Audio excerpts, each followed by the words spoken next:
December ജനുവരി മാസങ്ങളിൽ തന്നെ ആലപ്പുഴ എത്തിയിട്ട് ബോട്ടിംഗ് ചെയ്യണമെന്ന് നിങ്ങൾ നിർബന്ധപൂർവ്വം നിർബന്ധിക്കുന്ന സുഹൃത്തിന് നിർബന്ധമായിട്ട് ഈ റീൽ അയച്ചു കൊടുക്കാൻ മറക്കരുത് കേട്ടോ.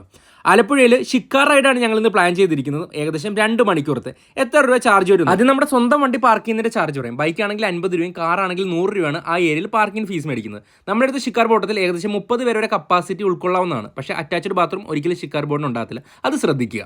ഞങ്ങളുടെ ഗ്രൂപ്പിന് മണിക്കൂറിന് 1500 ചാർജ് ചെയ്യുന്ന റേറ്റ്. ഈ കാണുന്നത് ഗവൺമെന്റിന്റെ സീക്കുട്ടനാട് ബോട്ടാണ്. പാസഞ്ചർ കം ടൂറിസ്റ്റ് ബോട്ടിൽ അപ്പർ ഡെക്കിലിരുന്ന് യാത്ര ചെയ്യാനായിട്ട് 60 രൂപ മാത്രമാണ് ചാർജ് ഇടുന്നത്. അത് വേറെ റൂട്ടിലൂടെ തിരിച്ചു വരും. അപ്പോഴും 60 രൂപ. ടോട്ടൽ 120 രൂപയ്ക്ക് ബഡ്ജറ്റ് ഫ്രണ്ട്ലി ആയിട്ടുള്ള ട്രിപ്പുകളും ജലഗതാഗത വകുപ്പ് നടത്തുന്നുണ്ട് കേട്ടോ. നമ്മൾ ഷിക്കാറിൽ പോകുന്ന സമയം ഇത്തരം സ്പീഡ് ബോട്ടുകൾ നമ്മളെ സമീപിക്കും. ഫ്രീ ട്രയലും ഒപ്പം തന്നെ ഏകദേശം 10 കിലോമീറ്ററുള്ള യാത്രയ്ക്ക് ഒരാൾക്ക് 300 രൂപയാണ് ചാർജ് ചെയ്യുന്നത്.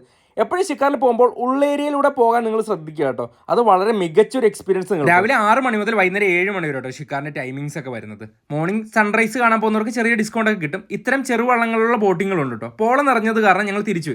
ചെറുവള്ളങ്ങളിൽ മണിക്കൂറിന് 500 മുതൽ 600 വരെയൊക്കെ കേട്ടോ ഇപ്പോഴത്തെ സീസൺ റേറ്റ് ഇരുന്ന്. ഒപ്പം തന്നെ കയാക്കിങ്ങും ഉണ്ട്. നമ്മുടെ ഗവൺമെന്റിന്റെ ബഡ്ജറ്റ് ഫ്രണ്ട്ലി ആയിട്ടുള്ള ബോട്ടിങ്ങുകളുടെ പാക്കേജും ടൈമിംഗ് വീഡിയോസ് വേണമെങ്കിൽ കമന്റ് ചെയ്യണേ, നമുക്ക് ചെയ്യാം കേട്ടോ.